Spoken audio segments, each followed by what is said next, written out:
Shabbat Shalom, continuando com nossos estudos, né? Continuando com o nosso Shabbat, bem cheio de atividades, né? A gente acabou de compartilhar de uma aula de hebraico, alfabetização muito boa, com alunos maravilhosos, muito divertida. E agora nós vamos passar a continuação do nosso estudo, na verdade a aula 10, Fundamentos da Fé Judaico-Messiânica e Nazarena. E nós vamos ver um pouquinho sobre a figura de Metatron. Quem é Metatron, quem foi, continuando, né, especificamente no estudo sobre a Elohot Mashiach, a divindade do Messias. Estou passando aqui os links. Vou aguardar um pouquinho o pessoal entrar. Estou passando os links aqui para... Você passa, Gabriela, os links, por favor? Gabriela vai passar os links para o pessoal do WhatsApp, né? Para a gente começar. Vou pedir a você que, assim, a partir do momento que você começar a entrar, você coloca no comentário, coloca seu nome e de onde você é. Quero agradecer muito, muito, muito a vocês pela confiança, pelo tempo dedicado ao estudo, né? Porque sábado a gente vocês podiam estar descansando, vocês podiam estar fazendo outras coisas, cuidando da própria vida, mas graças ao Eterno, Baruch Hashem, nós temos escolhido cuidar das coisas dele, chamar o sábado, o Shabbat, um dia deleitoso diante do Eterno, aprender dele, estudar dele, nos enriquecer nele, cultuá-lo, adorá-lo, porque o Shabbat é um pacto perpétuo, uma aliança perpétua entre o Eterno e nós. E eu estou assim muito feliz, muito feliz, muito feliz mesmo, muito feliz com isso, muito feliz mesmo, graças ao Eterno. Estou muito feliz.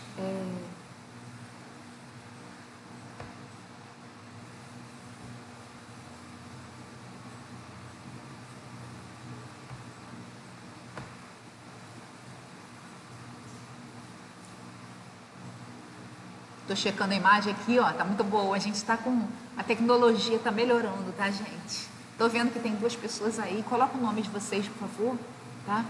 Para a gente começar enquanto a gente espera. Quero falar só um pouquinho sobre a gente. Nós somos da congregação Tzur Israel, Rocha de Israel. Nós estamos em Cabo Frio.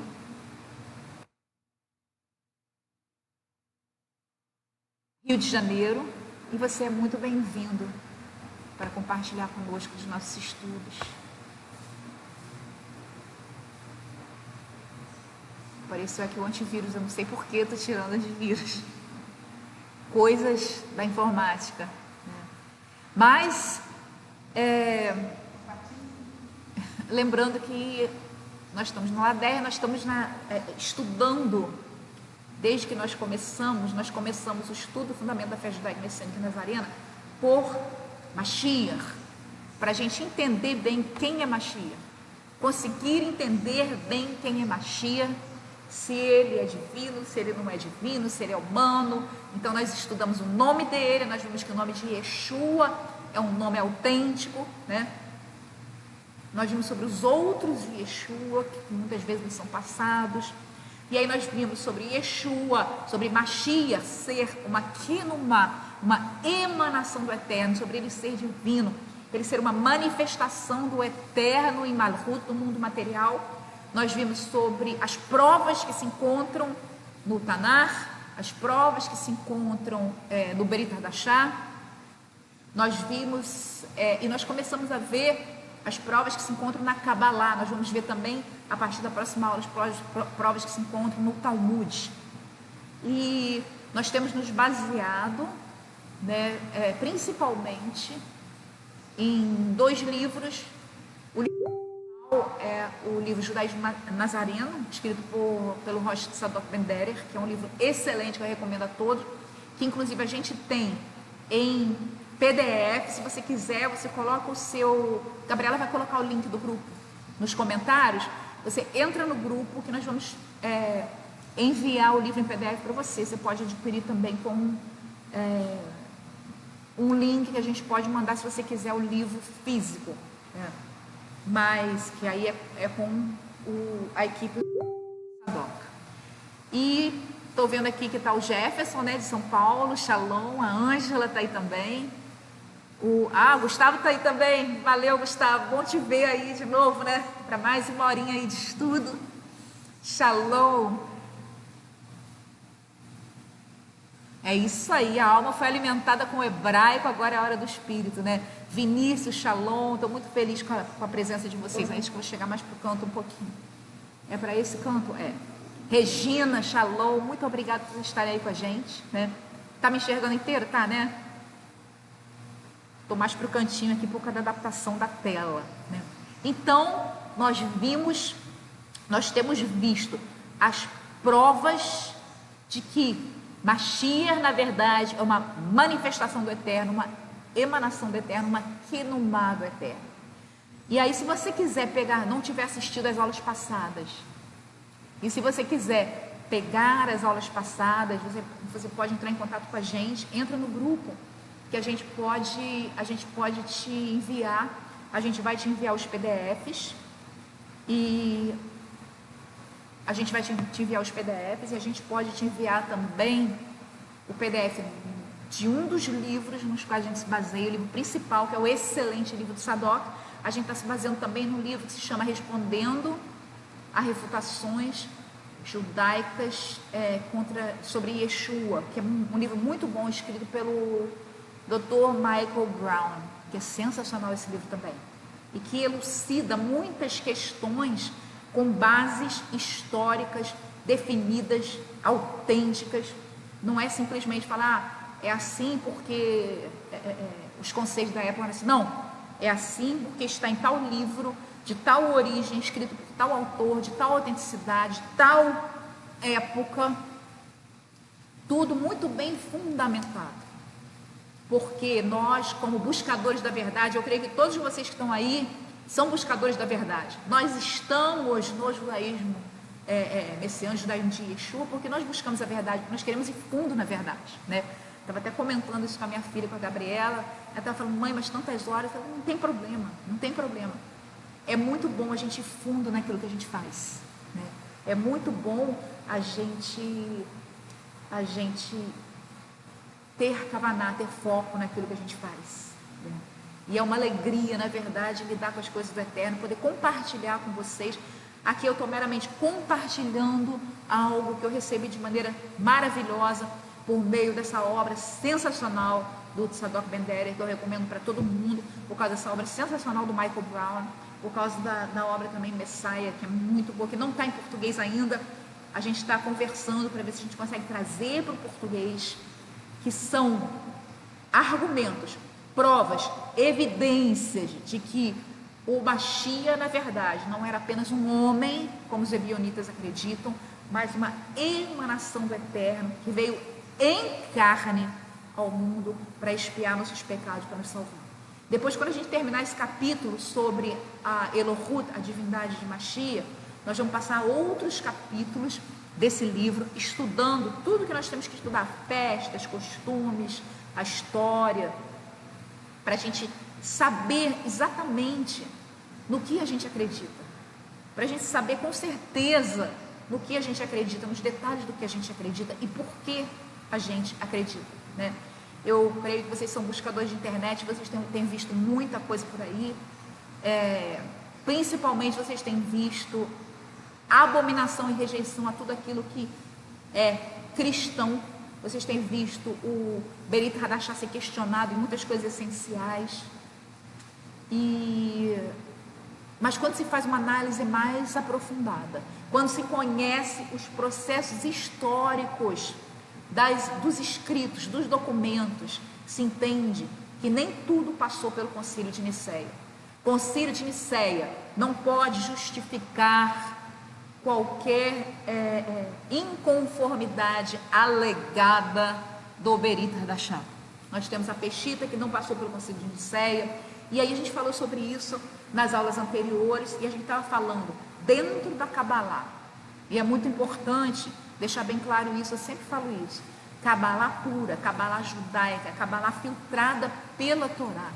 Cabalá que não tem nada em desacordo com a Torá, porque nós, da nossa Kehilá, eu, durante toda a minha vida, eu corto, abomino, execro, elimino tudo que esteja em desacordo com a Torá. A Torá, o Taná, o Brit Hadashá devem ser os nossos filtros para estudo e para a vida. Como o Rav Shaul falou, examinai de tudo, retende o que é bom. É muito importante a gente ter isso na cabeça, por isso é muito importante a gente conhecer a Torá. É muito importante a gente conhecer as Escrituras. Eu creio que todo estudo começa pelo conhecimento das Escrituras. Gente, vamos comentando aí, se tiverem perguntas, comentários a fazer. Eu amo essa interação com vocês, tá?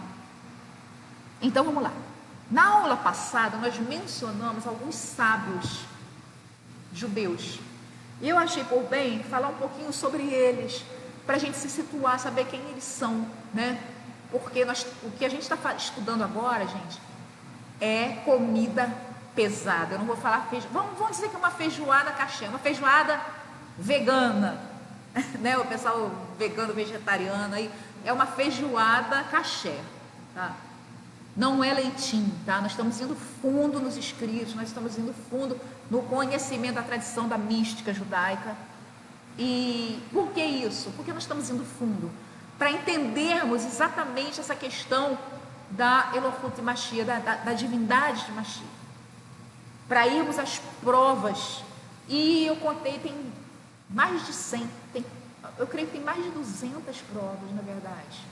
Até agora eu contei mais de 100, mas eu não cheguei na contagem até o final, de que Yeshua realmente é uma emanação do Eterno, nas Escrituras, na tradição judaica, na mística judaica, tudo corroborando para essa certeza de que Yeshua é uma manifestação do Eterno. O Eterno é um que se manifesta de várias formas, dentre elas as 3 principais: o Pai, o Ein Sof, o ilimitado, o Filho, Mashiach, e do Ruach HaKodesh. E aí nós vimos sobre a alegoria e a simbologia do masculino e do feminino.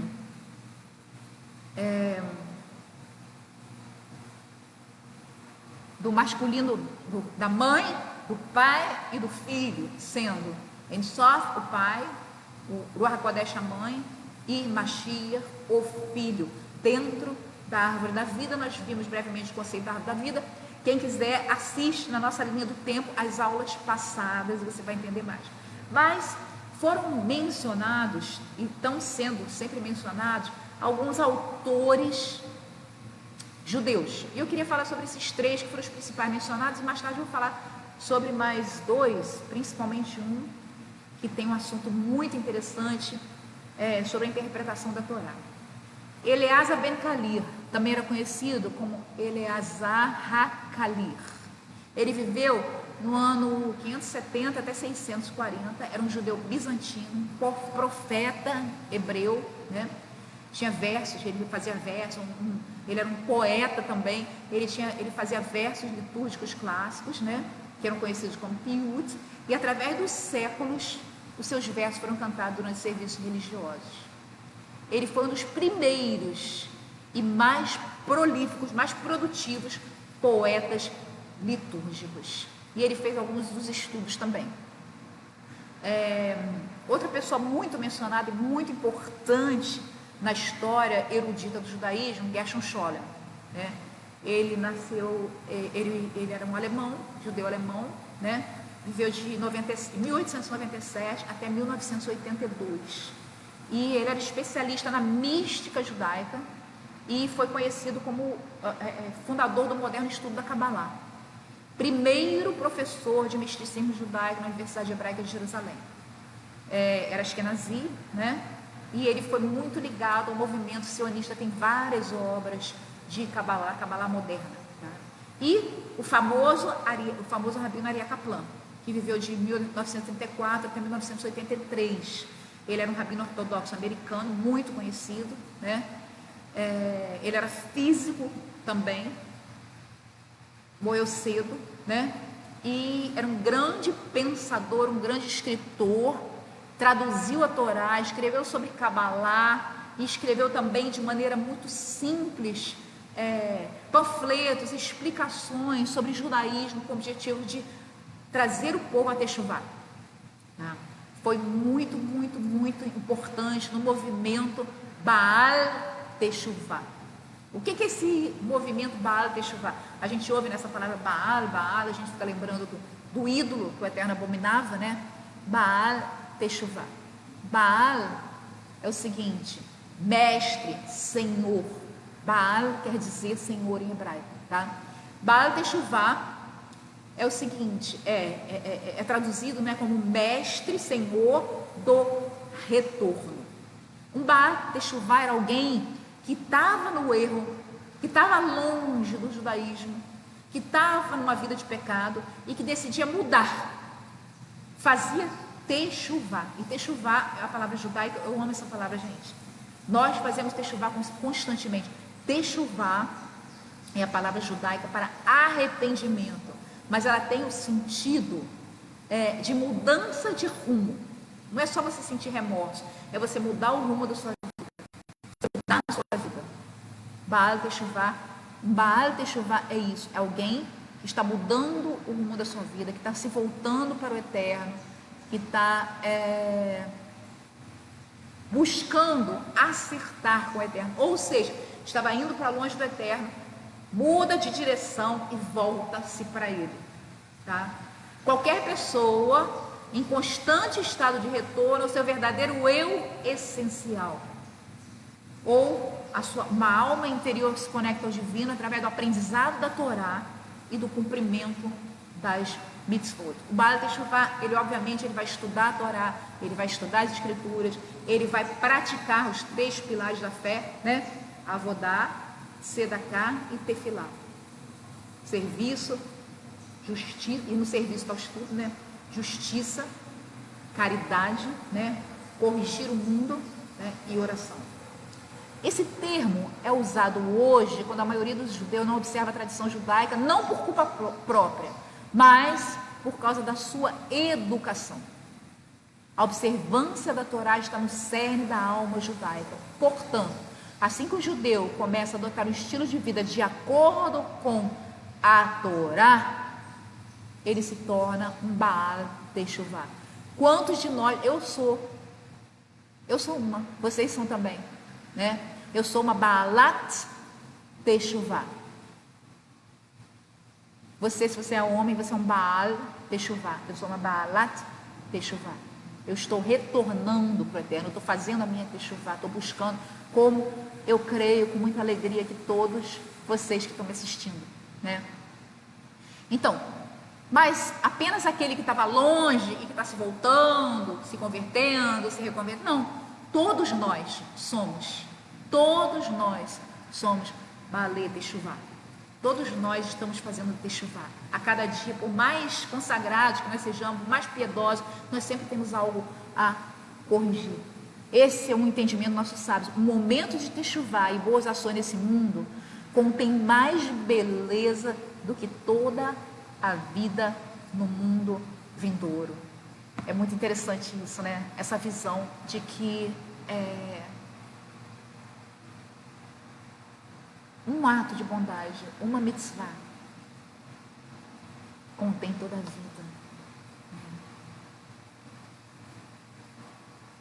O mundo vindouro contém apenas um vislumbre da luz divina. No ato de retornar ao eterno por meio das mitzvot práticas, você tem Deus, Ele próprio. Isso também explica como os sábios judeus ensinam que toda pessoa deve passar a vida inteira em Techuvá. Não uma questão de não pecar, mas a questão de cada dia você está se voltando para o eterno, você está se arrependendo, você está buscando estar cada dia mais perto dele, cada dia sendo melhor, cada dia buscando mais a presença dele, entender dele, aprender dele. Isso é Techuvá. Mas vamos lá.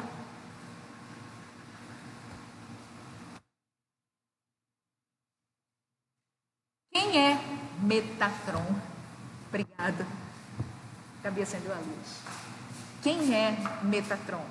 Essa é uma pergunta muito interessante, né? Porque a gente vê essa palavra Metatron, inclusive indevidamente, muito do esoterismo se apoderou desse nome. É aquela coisa que muitas vezes o nome Kabbalah, Metatron, até o nome dos anjos, né? Eles são sequestrados por outras ciências, né? E muitas vezes a gente se perde nisso e não estuda, não vai, não aprende sobre, porque a gente tem medo, né? Mas a gente quer esclarecer aqui de maneira muito específica quem é Metatron. E nós dizemos que o filho de Iá é Metatron, o anjo da aliança, ou seja, Yeshua Mashiach é Metatron e é o anjo da aliança. O pilar do meio é o filho de Iá, ou o filho de Elohim, também chamado de Metatron, está lá no Zohar isso. Mais vale um vizinho que está perto do que um irmão longe. Esse vizinho é o pilar do meio do eterno, que é o filho de Iá. O pilar do meio do eterno é Metatron, quem tem feito a paz acima, de acordo com o estado glorioso de lá. O santo, bendito seja, tem um filho, cuja glória brilha de uma extremidade à outra do mundo. Espera aí. O eterno tem um filho, e isso está escrito no Zohar, que não tem nada de messiânico, mas é o pilar e a estrutura da Kabbalah judaica. Olha que coisa. O nome Metatron, ele deriva do aramaico matará, que quer dizer guarda. E é uma possível alusão, ele possivelmente está se referindo ao guarda de Israel. A gente cantou isso hoje, né? Eis que não dormita, nem dorme o guarda de Israel. Está lá em Terrilim, Salmo 121, 4. O filho não se refere a um outro ser, mas a uma emanação do eterno, que representa a união simbólica dos aspectos masculinos, pai, e femininos de Elohim. A gente viu isso na aula passada. Agora, olha que interessante o que está no Zohar. Podemos também traduzir aquele que retém as bênçãos do filho, está lá em Provérbios 11, 26, cujo pai e a mãe têm coroado e abençoado com muitas bênçãos, e sobre quem ordenaram: beijai o filho para que ele não se ire, para que ele não fique com raiva, né? É um dos versículos enigmáticos do Salmo 2:12. Já que ele é investido com o julgamento, Gevorá, e com a misericórdia, Hesed. Se você está assistindo essa aula a primeira vez, vai na última aula que a gente explica sobre a árvore da vida, sobre o equilíbrio entre Hesed e Gevorá, misericórdia e justiça, restrição, dureza. Nas citações acima lá no Zohar, o filho de Iá, o pilar do meio, é chamado de Metatron. Mas quem é esse Metatron na verdade? Nós já quer dizer guarda. Guarda, provavelmente se referindo ao guarda de Israel. Mas lá em Êxodo 24:1 está escrito assim: o Yud-Hevavê disse a Moshe: subam a Yud-Hevavê, você, Arão, Nadav, Avihu e 70 dos líderes de Israel. Olha só que coisa interessante. O Yud-Hevavê está ordenando Moshe a subir ao Yud-Hevavê. Aparentemente isso não faz sentido. Ele devia dizer o seguinte: vem para cá, vem para mim, e não suba ao Yud-Hevavê. Ou seja, por essa frase a gente sabe que na Torá não tem nada que não tenha seu sentido e o seu lugar. Quem estuda o judaísmo, quem estuda a tradição judaica sabe disso. Nada, gente, é por acaso. Tudo nos traz uma revelação. Então, parece que o Yud-Hevavê está determinando Moshe a subir um outro Yud-Hevavê. Como você explica essa contradição aparente? O rabino cabalista Abaye Ben Asher, que viveu nos séculos 13 e 14, escreveu o seguinte, comentando essa passagem: Elohim disse a Moshe: esse é Metatron, porque esse nome implica dois significados, os quais indicam seu caráter. Ele é Senhor e mensageiro. Existe uma terceira ideia que implica no nome de Metatron, significa o guarda, porque na linguagem caldeia o guarda é chamado de Materat, e porque ele é o guarda do mundo. Senhor, mensageiro e guarda. Ele é chamado de guarda de Israel. Pelo significado do nome dele, nós aprendemos que ele é Senhor de tudo que está abaixo, universos materiais. Porque todos os exércitos do céu e todas as coisas na terra foram colocados debaixo do seu poder e força. Isso aí está no livro, foi citado no livro The Great Mystery of or How Can Three Be One? Como três podem ser um, de Tzvi Nasi. Quem quiser conferir na obra, né? Aliás, é uma obra muito interessante. Eu não sei se ela está traduzida para o português, mas tem ela em inglês. E aí vamos ver um pouquinho sobre quem foi esse Baye Ben Asher. Baye Ben Asher, ele foi, também chamado de Rabbeinu Behaye, ele foi um rabi, um pesquisador do judaísmo e um comentarista do Tanar. E ele introduziu a Kabbalah no estudo da Torá. Nasceu em Saragoça e morreu em 1340. Ele se especializou na exegese, no estudo dos textos da Torá, na interpretação da Torá. E o modelo dele era Narmânides, né? Que foi o primeiro a usar a Kabbalah como meio de interpretar a palavra da Torá. Ele foi um pregador em Saragoça, compartilhou sua posição com vários outros e era muito pobre, tá? Mas nem por isso ele trabalhava, ele sofreu alguns reveses, muito, ele fala sobre isso no livro dele, né? Vivia com muita dificuldade, mas nem isso o impediu de estudar profundamente a Torá. Ele escreveu comentários sobre a Torá, né? E no seu comentário à Torá, o que ele fez? Ele examinou com cuidado todos os escritos das gerações anteriores e usou todos os métodos empregados por eles na sua interpretação.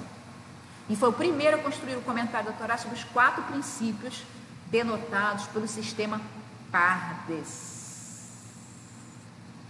Bom, o método dele, ele foi precursor do sistema Pardes como nós conhecemos hoje. Eu creio que alguns de vocês já devem ter conhecimento do sistema Pardes.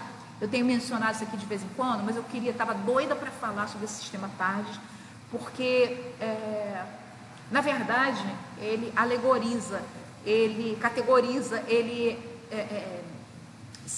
traz uma simbologia muito interessante sobre os métodos e as profundidades de interpretação da Torá. O que é o sistema Pardes? Pardes é um processo interpretativo desenvolvido pelo judaísmo rabínico para a leitura dos textos sagrados. Primeiro, ele foi empregado para a exegese da Torá, mas, está vindo um comentário aí, mas eu não estou vendo. Foi você, né?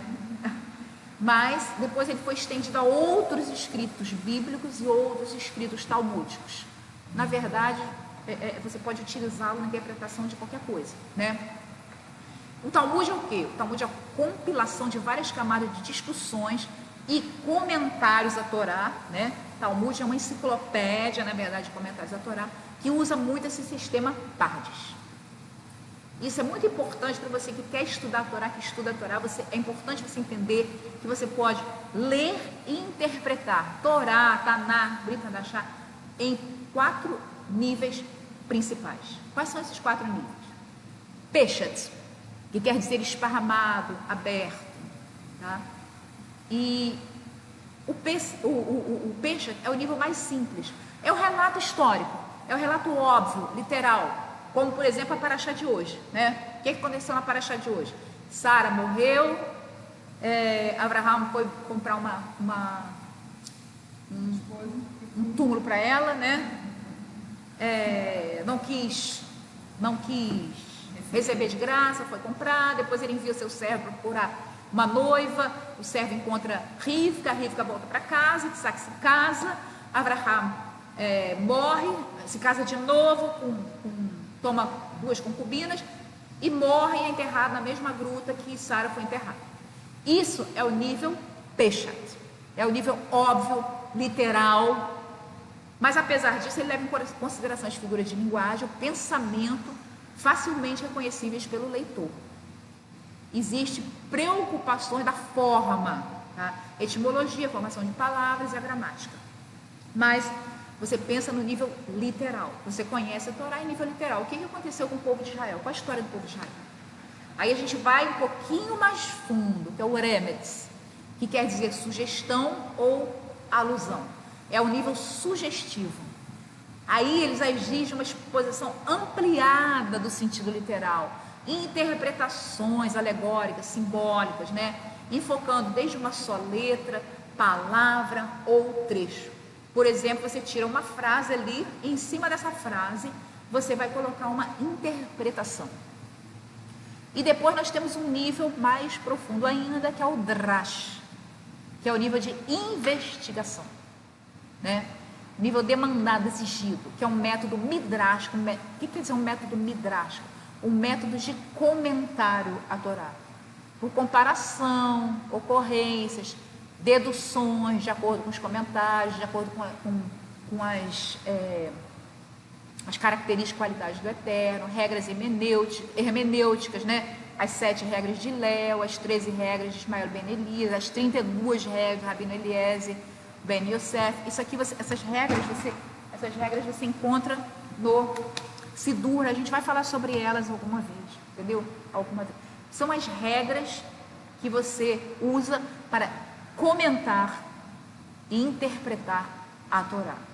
E o último nível, eu amo esse nível, gente, amo esse nível, é o nível Sod, que é o nível revelado, o nível oculto. Sod quer dizer segredo, né?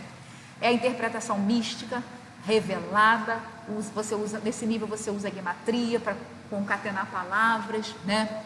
Nível metafísico da passagem, geralmente uma inspiração ou revelação alcançada por exegetas e rabinos. Deixa eu ver um exemplo disso, que poderia ser um exemplo disso. Eu não sei se vocês lembram que eu comentei há um tempo atrás que a palavra Nahash, serpente, e a palavra Mashiach, Messias, elas têm o mesmo valor numérico, exatamente, se não me engano, 368. Tendo o mesmo valor numérico, elas são relacionadas. Isso nos leva àquela passagem em que a serpente de bronze, né? O Eterno ordenou a Moshe que fizesse uma serpente de bronze, colocasse sobre um madeiro, e que todo aquele que fosse picado pelas serpentes ardentes que o Eterno enviou sobre o povo, quando o povo está murmurando, que olhasse para aquela serpente de bronze, na expectativa de ser curado, seria curado e não morreria pelas mordidas da serpente. Olha só que interessante, nós temos esse trecho na Torá, e lá no Brit Hadashah nós temos Yeshua falando: assim como a serpente foi levantada no deserto, eu também serei levantado e atrairei todos a mim. Olha só que coisa interessante. Yeshua se compara à serpente em nível Sod, em nível revelado. Nahash, serpente, e Mashiach tem o mesmo valor numérico e se relacionam. Isso é muito interessante, né? Então essa, por exemplo, é uma revelação em nível Sod da Torá. E aí é interessante que das letras iniciais desses princípios, né? Pesha, Rames, Drash e Sod, surgiu esse acrônimo chamado Pardes, que quer dizer, na verdade, paraíso. Olha só. O termo Pardes aparece no Talmud, no conto dos 4 homens que entraram no paraíso. Um deles, eram 4 rabinos, na verdade, né? No Talmud está até o nome deles. Um morreu, o outro enlouqueceu, o terceiro destruiu as plantas, e o quarto transitou em paz, entrou e saiu em paz, e foi bênção, né? Implicitamente, essas seriam as possíveis respostas do ser humano ao entrar em contato com os temas mais profundos da Torá. Dependendo da pessoa, dependendo da colocação da pessoa, dependendo da espiritualidade da pessoa, um pode morrer, e dizem que esse que morreu, ele morreu porque ele se apaixonou tanto pelo Eterno, ele se apaixonou tanto pela profundidade da Torá, do conhecimento das Escrituras, do conhecimento do Eterno, do encontro místico com o Eterno, que ele não quis mais viver, e ele mesmo quis ir para o Eterno, né? O outro enlouqueceu por uma abordagem errada, desequilibrada, né? O terceiro destruiu as plantas. O que quer dizer isso? Planta fala de fruto. Olha que coisa. Talvez por não viver em formar o conhecimento, a inteligência, o entendimento, junto com o Espírito do Eterno, por ter entrado em Daates, que é o conhecimento por si mesmo, né?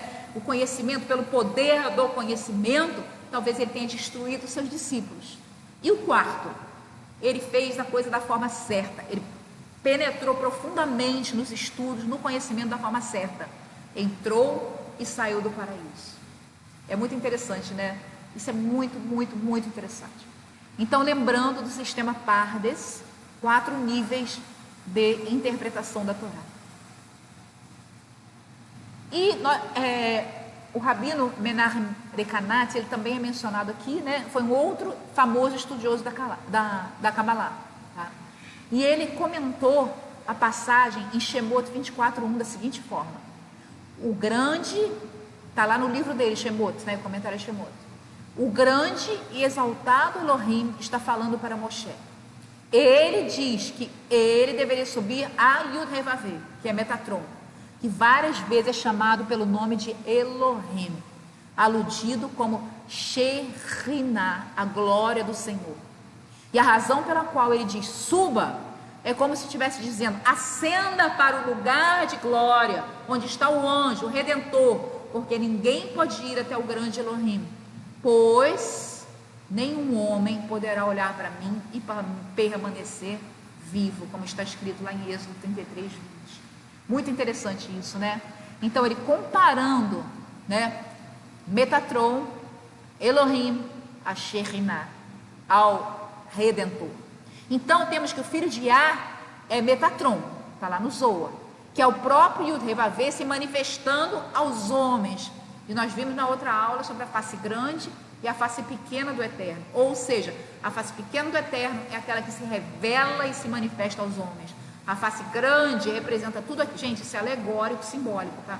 A face grande é tudo aquilo que ele é, porque ele é infinito, ele é muito maior do que nós podemos conceber, é tudo aquilo que ele é, mas que não é passível de concepção pela nossa mente humana, enquanto nós estivermos na carne, enquanto nós estivermos em Malchut. Então temos, olha só que coisa, Metatron recebe também o título de o anjo e o Redentor. Todos esses nomes designam o Ein Sof. Falando de novo de gematria, e na aula passada, na aula 8, nós temos, se você quiser procurar, na aula 8, nós temos um estudo sobre gematria, tá? Lembrando a você, Baruch Hashem, Rosário, Baruch Hashem, você vai visitar a gente aqui, ó, vem pra cá e fica na nossa casa, para estudar um pouquinho quando você vier no Brasil. Lembrando, então, que na aula 8 tem sobre a gematria. E olha só que coisa interessante. O número gemátrico de Metatron é igual ao de Shaddai, Todo-Poderoso. Olha só que coisa. E aí, em nível só, a gente entende que Metatron é Shaddai. Além disso, Metatron é o anjo do qual o Yud-Heh-Vaveh falou. Envia um anjo à sua frente para guardá-lo no caminho e levá-lo ao lugar que preparei. Olha só que coisa. Preste atenção a ele, ouça o que ele disser e não se rebele contra ele, pois ele não perdoará nenhum erro de sua parte, porque meu nome se encontra nele. Quem quiser conferir, está lá em Êxodo 23, 20, 21. E aí o Rav Bechai, ele fala o seguinte: o referido anjo é uma emanação do Eterno e não um anjo criado. Olha só o que ele fala, gente. Olha o que ele fala. Esse anjo não é um dos seres criados que podem pecar, porque ele, o anjo, não perdoará as transgressões, porque ele pertence à classe de quem não pode pecar. Ele é Metatron, o príncipe do seu semblante.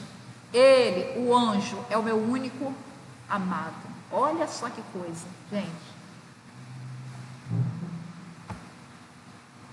É muito interessante isso, né? com referido ao chamado de anjo, você deverá saber que ele não pertence à classe dos seres criados, porque o mundo é governado por ele, porque ele é o ente da justiça. Obedeça a sua voz. Ele está alertando que eles não aborreçam o único integrante da divindade.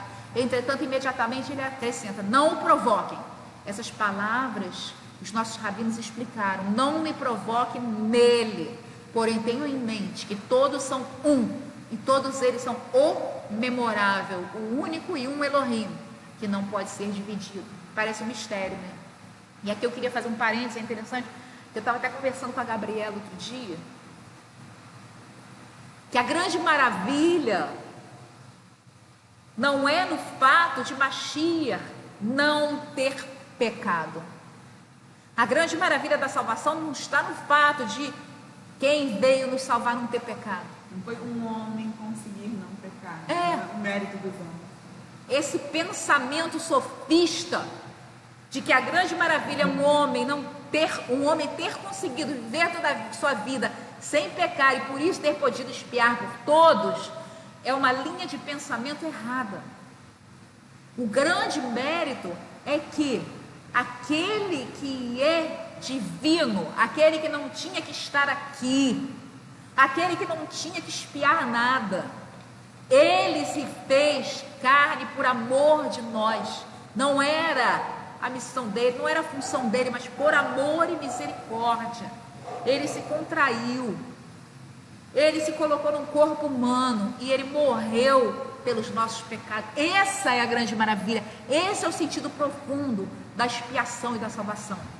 E não simplesmente, um homem pecou, um homem que foi mais santo que os outros que não pecou, morreu pelos nossos pecados. Não, gente.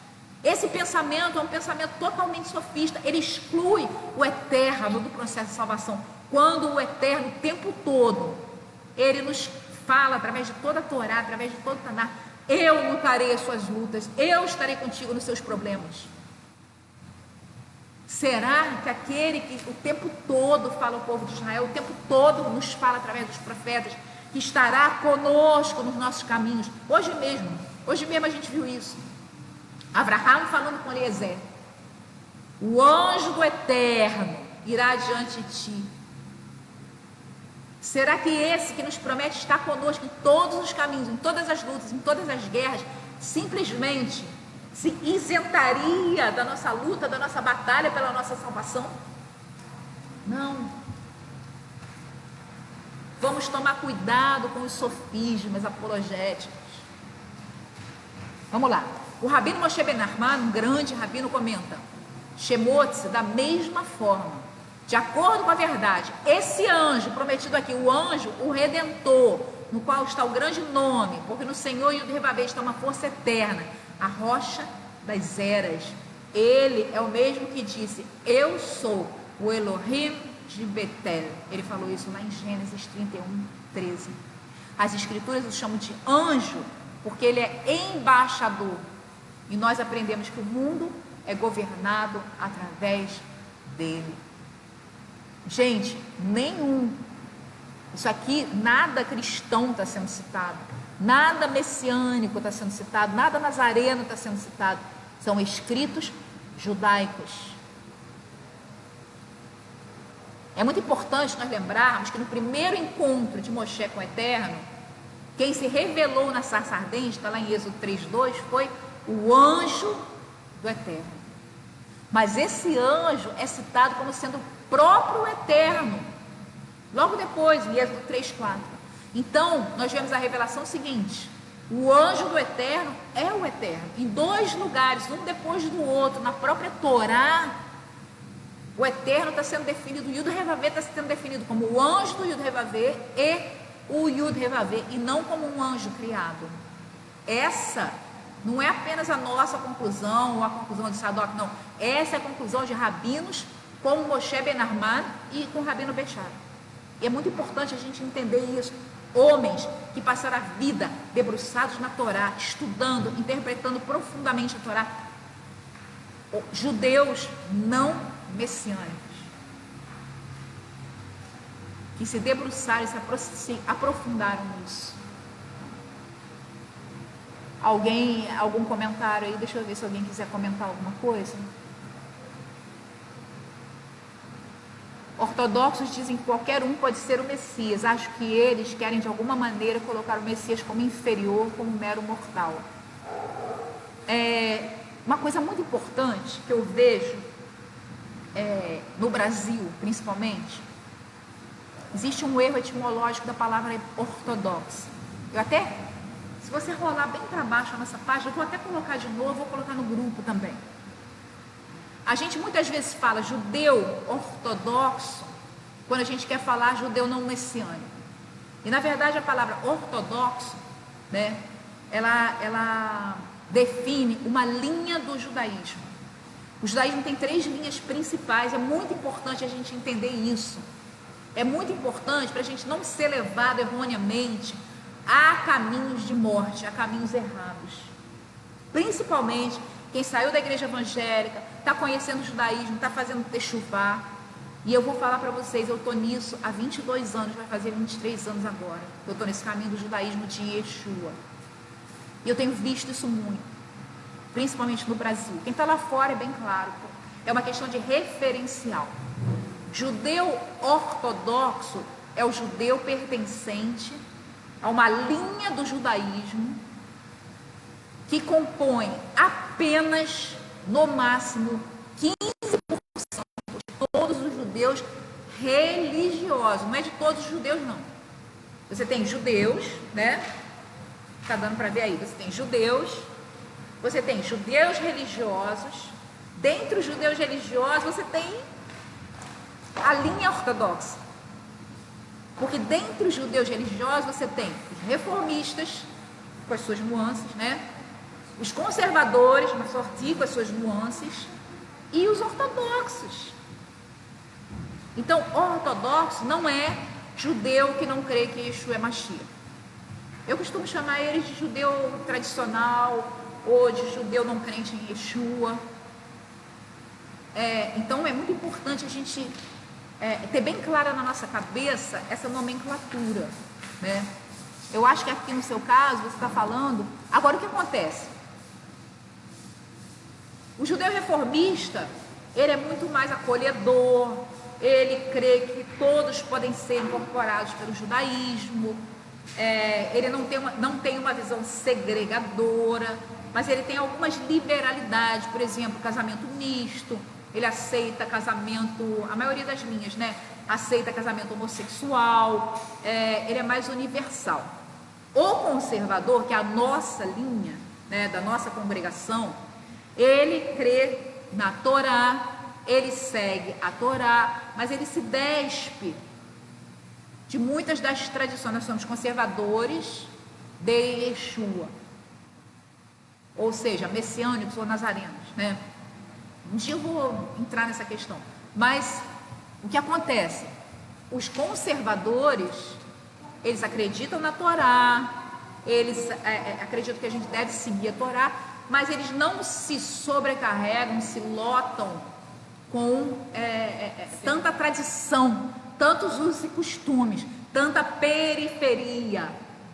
Algo que, a meu ver, Cíntia, tá? Eu creio o seguinte: cada um tem seu gosto. Por isso existem tantas denominações, por isso existe tanta diversidade no mundo. Mas a meu ver, para nós que somos messiânicos, não é um caminho bom. Por que não é um caminho bom? Porque Yeshua falou exatamente contra isso. Yeshua falou contra os pesos pesados demais atados sobre as nossas costas. E eu creio que aquele que está voltado para a periferia de um círculo, ele não consegue se voltar para o centro. Então eu creio que nós devemos ir às coisas de centro, estudar, ver. Agora, por que o judeu ortodoxo, ele é tão conhecido e muitas vezes ele é referencial de judaísmo, para quem não conhece muito? Porque ele é diferente. Ele veste roupa diferente, ele faz as bênçãos, ele tem costumes diferentes, ele é exótico, ele está nos filmes. Mas o que eu quero deixar bem claro para vocês, eu vivi nos Estados Unidos, eu vivi judaísmo nos Estados Unidos, né, Gabriela também. A grande maioria, 85% das sinagogas são reformistas e conservadoras. Não tem aquela coisa da mulher botar touca da mulher casada não poder aparecer, ou tem que andar de peruca, ou tem que andar de uniforme, ou tem que andar de saião. Não tem isso, entendeu? É mais centrado na essência da Torá, é mais centrado na essência da nossa fé, é mais centrado no amor, é mais agregador, é menos segregador. Mas eu vou colocar para vocês as 3 correntes principais do judaísmo. É muito importante a gente entender isso. O que acontece? A palavra Mashiach, ela quer dizer ungido. A palavra Mashiach quer dizer ungido. Você é ungido. Eu sou ungido. Você, Gabriela, é ungido. Nós temos a unção do Eterno para cumprir com determinadas missões. Agora, a palavra Mashiach, especificamente nas profecias do Tanar, se referem a um ser especial. E o que acontece? Em geral, existe um grupo, por uma questão histórica. E, gente, tem tanta coisa que eu quero compartilhar com vocês, eu fico assim doida. A gente precisava estar aqui o tempo todo, né? Por exemplo, se você estuda a história do relacionamento judaico-cristão ao longo das épocas, você vai ver que foi uma história de dor, foi uma história de perseguição. A Inquisição foi algo trágico, terrível, aviltante, né? E não só a Inquisição, mas vários outros episódios, o nazismo, né? Que foi interpretado pelo povo judeu como oriundo de Yeshua Mashiach, do Messias, que eles atribuem ser o Messias cristão. É difícil essa questão para o judeu tradicional, para o judeu que não nasceu e aprendeu que Yeshua era Mashiach, que Mashiach já veio. E existe também uma cultura, uma tradição judaica moderna de rejeição a Mashiach, que, a meu ver, faz parte da guerra espiritual, mas também faz parte de um plano maior do Eterno. Então, o que acontece? O povo judeu tem essa cultura, basta você comprar, gente, compra dicionário de lendas e tradições judaicas, você vai entender tudo isso. É feita a apologia, a rejeição a Yeshua. Você vê histórias da época da Inquisição, a mãe que perdeu os 7 filhos para não se converter ao cristianismo, mandou todos eles morrerem, e a cada filho que morria, os torturadores falaram: fala para esse não morrer. Quando chegou o último, falou: só te restou um filho, fala para esse aceitar o cristianismo, aceitar o Jesus cristão. E ela falou para ele assim: não aceita, morre. E esse também morreu, e depois ela morreu. Tem um monte de histórias como essa, porque realmente a Inquisição foi algo cruel. A gente precisa de um outro estudo para falar sobre isso, que foi sentido como crueldade, como algo extremamente cruel. Então, o povo judeu, que é criado dentro da tradição judaica, ele não consegue entender como pode aquele, em nome de quem tanto mal foi perpetrado ao povo judeu ao longo das épocas, como pode ele ser o Messias judeu? Como pode ele ser o Salvador? Como pode ele ser aquele esperado? Porque todo judeu espera que Mashiach venha. E aí o que aconteceu? Houve uma época em que a Mishnah, os comentários da Torá, eles falavam de Yeshua. Mas aí, a partir da perseguição, né, isso se deu muito mais tarde, não foi na época de Yeshua, foram séculos depois. Os sábios simplesmente apagaram o nome dele. Tem fotos, se você pesquisar, eu posso depois colocar para vocês. O nome dele era apagado, e em cima era colocado um 0, um círculo. Então, o que aconteceu? Tradicionalmente, o judeu não messiânico, não nazareno, o judeu tradicional, ele vê o judeu crer em Yeshua como algo aviltante. Como eu tive uma experiência com uma pessoa de família tradicional judaica, que proclamou o nome de Yeshua, mas ela tremia, ela falava: eu me sinto traindo meus antepassados. É algo muito forte, emocionalmente muito forte. Então, existem grupos que se esmeram em, por exemplo, vasculhar a internet, eles são chamados antimissionários, né? Eles se esmeram em argumentos tentando destruir a fé em Yeshua. Um livro muito bom, Jefferson, para você ler sobre isso, é esse livro, Respondendo a Refutações Judaicas sobre Jesus, Michael Brown. É sensacional esse livro. Lá você encontra a resposta para tudo. Então o que acontece? Eles querem sim, tudo aquilo que for. Inclusive, eu quero falar para vocês, essa Torá da Sefer, né? Ela tem alguns erros de tradução. Por exemplo, numa passagem muito famosa, muito importante, em que Moshe fala que o Eterno enviaria outro profeta semelhante a ele. Ele estava falando de quem? De Mashiach.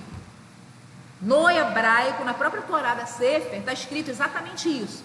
Na tradução português, é acrescentada a palavra a cada geração. Olha que absurdo. Me desculpa, senhor Jairo Friedrich, mas eu preciso falar isso e eu provo para vocês. Olha que absurdo, gente. No hebraico não tem a cada geração. No português tem a cada geração. Então ele muda algo que no hebraico está assim: o Eterno enviará outro profeta semelhante a mim. No hebraico. No português está assim: o Eterno enviará a cada geração outro profeta semelhante a mim. Então aí você tem que entender, Jefferson, a palavra Mashiach, o ungido. Então existe o ungido em geral, porque a etimologia da palavra Mashiach quer dizer ungido.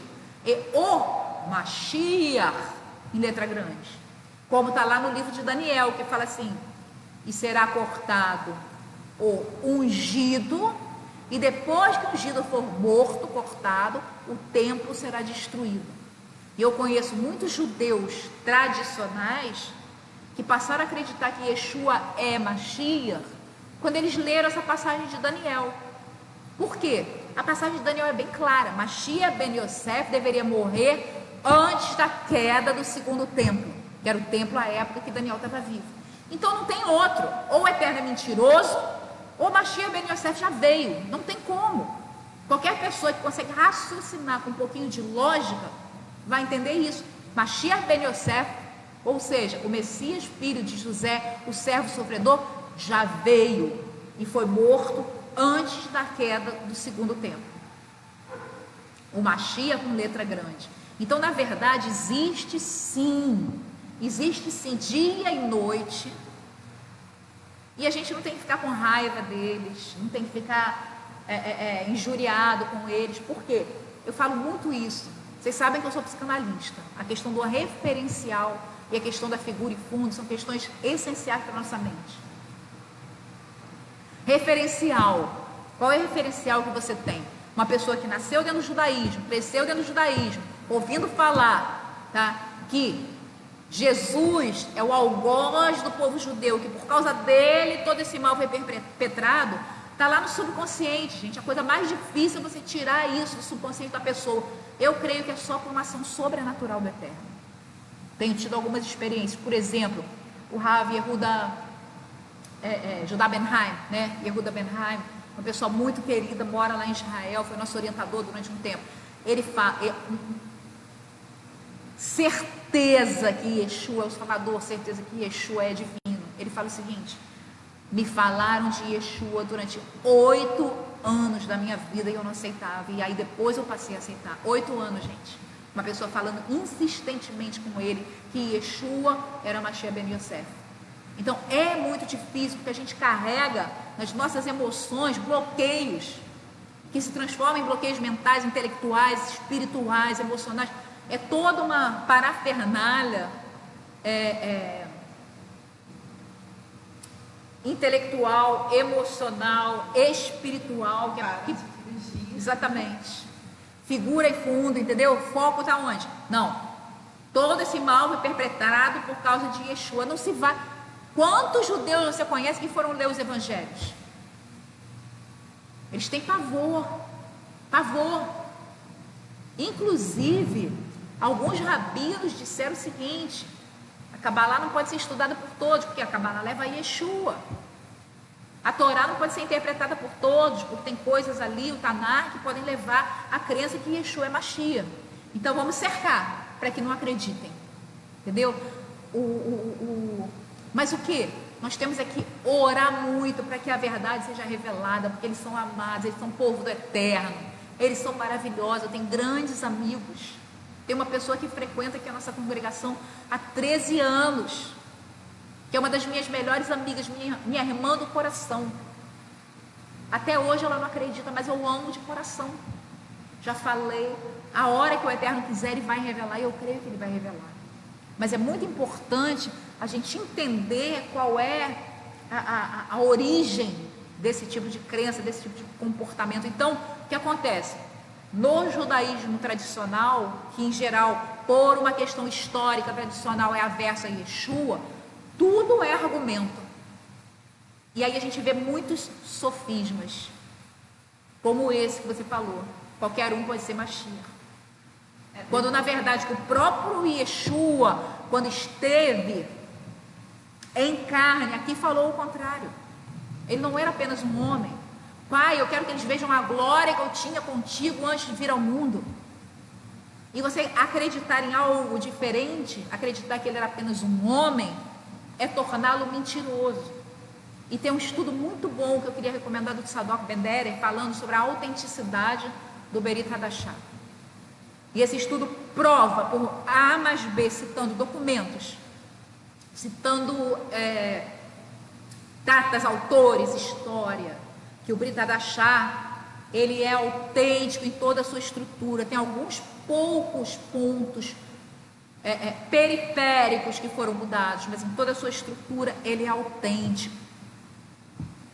Depois, quem quiser, eu vou colocar lá no grupo. Entra no grupo que eu vou colocar esse estudo no grupo. É sensacional esse estudo. Então não é só você falar assim, o concílio de Nicéia mudou tudo. Não, você tem que saber quando, como, por quê, o que entrou no concílio, o que não entrou, né? A Peshita, que passou, que não passou pelo concílio de Nicéia, não passou pela Septuaginta, não passou pela Vulgata, mas foi mantida em aramaico original. A gente precisa aprender isso, entender isso. Para quê? Para a gente fundamentar a nossa fé. É muito importante, porque a nossa fé ela não pode ser só espiritual, ela tem que ser racional também. E existem fundamentos assim, se você pensar em termos de fundamentos logísticos, de provas. Eu gosto muito do trabalho do Tzadok, porque ele é um advogado, ele é um procurador da República. A função do advogado é procurar provas, é encontrar provas. Então ele trabalha na busca de provas da verdade. A verdade toda a gente não vai encontrar. Eu já falei aqui que esse caminho, essa chegada ao judaísmo de Yeshua, judaísmo messiânico, judaísmo nazareno, veio de uma oração que eu fiz há mais de 30 anos atrás. Eu falei, Eterno, eu sei que a verdade objetiva, a verdade total, eu não vou conseguir ter, mas me leva o mais perto da verdade que você puder. E esse curso, ele tem me levado, tem sido assim uma bênção para mim principalmente. Eu estou reestudando o livro que eu li há muito tempo, e tem me levado à certeza, e essa certeza, ela tem regado e adubado a minha vida espiritual de uma forma tão maravilhosa, tão incrível.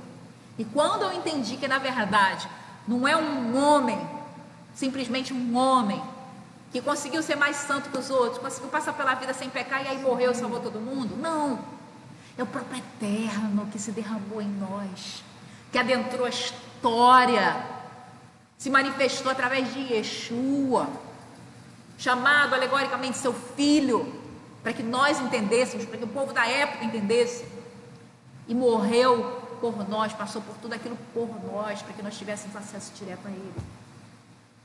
É muito maravilhoso isso, né? É muito maravilhoso.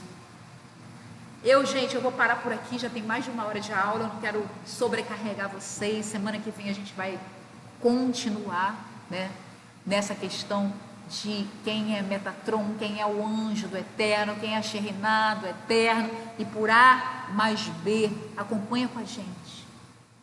A gente vai ter a prova de que Yeshua é uma manifestação do Eterno, um com Ele, e não uma segunda pessoa, não uma outra pessoa, e não apenas um homem. A gente está falando aqui de provas de interpretação da Torá, provas do Talmud, provas da Kabbalah, provas no Brit Hadashah. A gente está entrando no profundo para que a gente tenha certeza.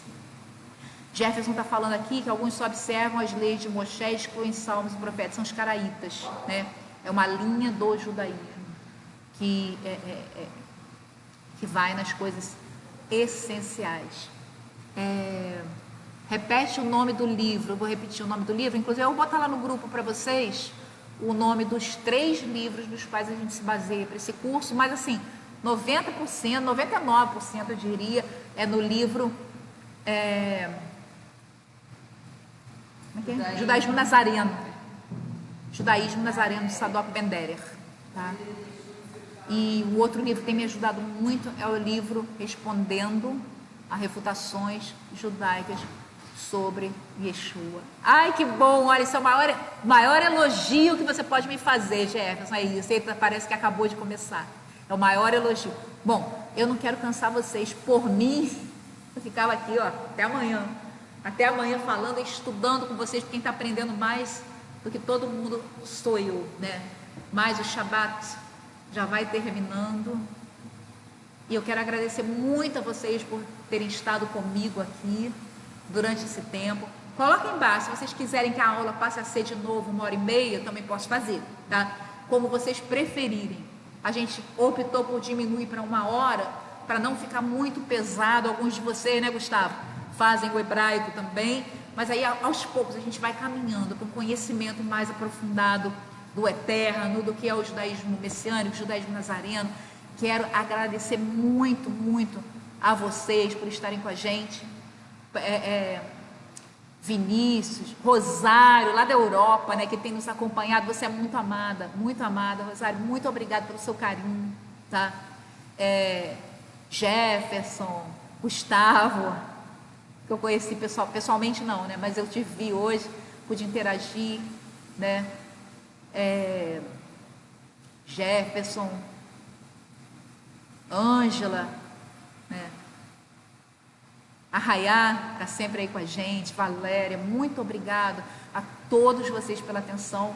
E aí semana que vem a gente continua. Coloquem embaixo se vocês preferem 1 hora ou 1h30 de aula, porque eu vou fazer do jeitinho que vocês quiserem, tá? Muito obrigado. Finalzinho de Shabbat Shalom e daqui a pouco Shavuot, que vocês tenham uma ótima semana. Eu queria fazer uma oração para terminar. Avino, louvado seja o teu nome. Nós te adoramos, te engrandecemos por esse Shabat, por um Shabat tão maravilhoso na tua presença. Como é bom guardar o teu Shabat, como é bom nos ocuparmos com as tuas coisas no Shabat, como é bom nos conectarmos contigo em Kavaná no Shabat. Que tu possa estar nos guardando de Shabat em Shabat, que tu possa estar nos abençoando com a bênção que enriquece em todos os sentidos e não acrescenta dores. Que tu possa estar te revelando cada vez mais pela tua Ruach a nós, que tu possa estar nos enriquecendo em fé, para que nós passemos a ser cada vez mais Balé Techuvá, mestres do retorno a ti, para que nós possamos nos tornar cada dia mais verdadeiros adoradores em espírito e em verdade. E nós pedimos que tu continues a nos revelar a verdade, porque tu és Adonai Elohechem Emet, o eterno, nosso Elohim, é a verdade. Louvado seja o teu nome, Senhor. Obrigado, Pai. Amém, Senhor. Amém. Baruch Hashem.